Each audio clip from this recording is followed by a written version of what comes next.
Target naman ng Department of Social Welfare and Development na higpitan pa ang guidelines ng pagpapatupad ng ayuda para sa kapos ang kita o itong AKA program para matiyak na hindi ito maaabuso.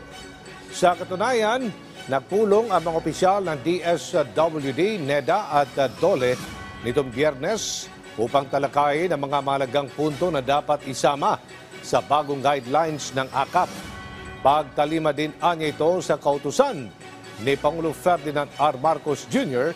hinggil sa conditional implementation ng AKAP na kinakailangan ng malinaw na panuntunan. Ayon kay DSWD Secretary Rex Gatchalian, malaga ang hakbang nito para matiyak din sa publiko na hindi masasayang ang pondo ng bayan at hindi magagamit sa politika. Tinalakay din anya sa pulong kung paano magiging pangmatagalang solusyon ang naturang programa sa mga kasalukuyang problema ng bansa. Higit pa ng kalihim, titiyakin din nila na tanging sa minimum wage earners lang mapupunta ang financial assistance mula sa AKAP program.